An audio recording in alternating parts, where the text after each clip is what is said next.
अस्सलाम वालेकुम दोस्तों आज के वीडियो का मौजू ये है कि जो एमआईएम के टिकट को लेकर के हंगामा मचा हुआ है सोशल मीडिया में ख़ास तौर पर। ख़ास तौर पे एक टिकट जो काफ़ी गहमा-गहमी है उस टिकट के बँटवारे को लेकर, जो जोकी हाट का टिकट है और जिसे मुर्शिद आलम को दिया गया है एमआईएम की तरफ से अब।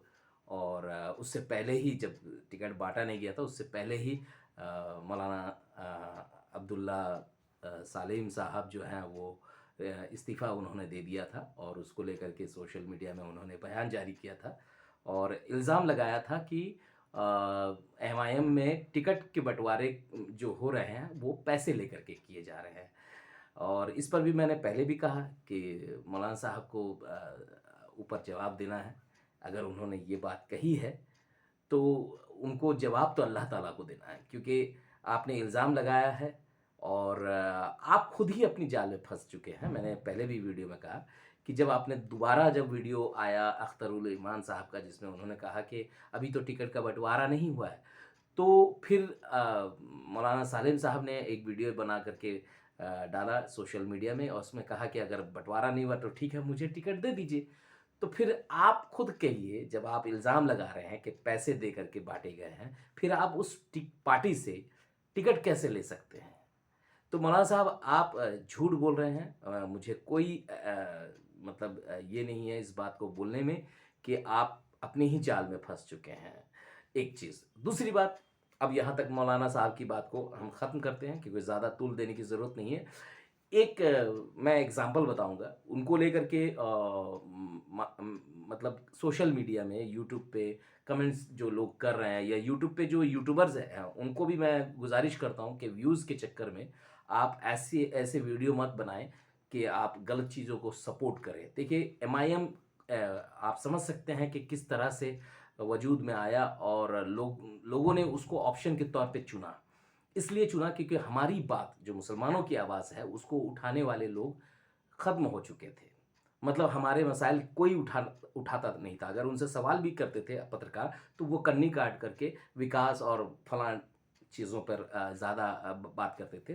लेकिन मुसलमानों के मुद्दे पर बात नहीं करते थे। तो हमें एक ऑप्शन चाहिए था कि जो हमारी आवाज़ को बुलंद कर सके और ये असद साहब करते रहे और असद साहब में वो लीडर हमें नज़र आया और हमने एमआईएम को चुना। तो दोस्तों, जो लोग एमआईएम के खिलाफ कह रहे हैं, मैं हाथ जोड़ के गुज़ारिश करूँगा कि प्लीज़ आप अल्लाह ताला को जवाब देंगे, इस तरह से मतलब बिना सबूत के इल्ज़ाम लगाने से पहले सोच लीजिए कि आप क्या इल्ज़ाम लगा रहे हैं। लोग कह रहे हैं कि टिकट बँटवारे हुए हैं तो पैसे लेकर के किया गया है। तो भाई अगर ऐसा है सबूत पेश कीजिए सोशल मीडिया में कि पैसे लिए गए, कैसे ट्रांसफ़र किया गया? कैश के थ्रू या यूपीआई के थ्रू, किसी तरह से तो ट्रांसफ़र किया गया था। अगर कैश इतने सारे, अगर वो कैश मतलब दे रहे हैं, तो वो खुद गैर कानूनी काम कर रहे हैं।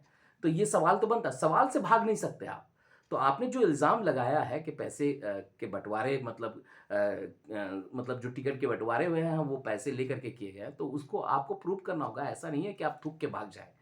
ऐसा नहीं है, आपको जवाब देना होगा।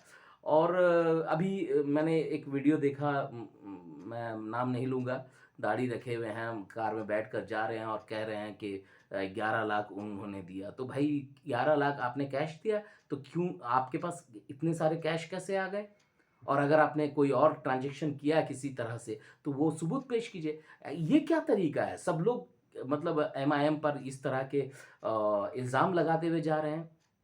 और मैं यही कहना चाहता हूँ कि धड़ाधड़ मतलब लोग जिनको टिकट नहीं मिली और वो इस्तीफ़ा दे रहे हैं और एमआईएम के खिलाफ बात कर रहे हैं। अरे भाई साहब, मतलब किसी एक को तो टिकट मिलेगा और कई सारे विरोधी होंगे। वो तो इस्तीफ़ा देंगे ही। लेकिन एक बात याद रखिए, मैं अच्छी तरह जानता हूँ कि लोग एक वर्ड पिछले कई दिनों से सुनने को आया कि हम किसी को भी एमआईएम अगर गले में पट्टा डाल करके भेज देगी, हम उसको भी वोट कर देंगे। तो आपके रहने या ना रहने से कोई फ़र्क नहीं पड़ता। मैं वही कह रहा था कि एक उदाहरण पेश करूँगा, एक एग्ज़ाम्पल है कि टिटहरी चिड़िया, आप लोगों ने नाम सुना होगा, वो टिटहरी चिड़िया पैर उठा कर के आसमान की तरफ सोती है। तो वो सोचती है, ऐसा कहा जाता है कि मैंने आसमान को अपने पैरों से रोक रखा है, वरना आसमान गिर जाएगा। तो भाई साहब, आप अपनी गलती कर रहे हैं। एमआईएम को कोई फ़र्क नहीं पड़ेगा आप लोगों के इस तरह के रवैये से।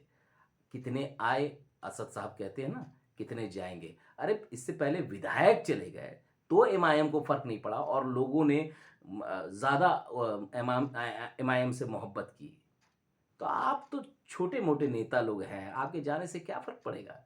तो मैं गुज़ारिश करूँगा अपने जो जनता है उनसे कि एमआईएम ही हमारा ऑप्शन है, एमआईएम ही हमारी आवाज़ है, दीवानगी एमआईएम के लिए।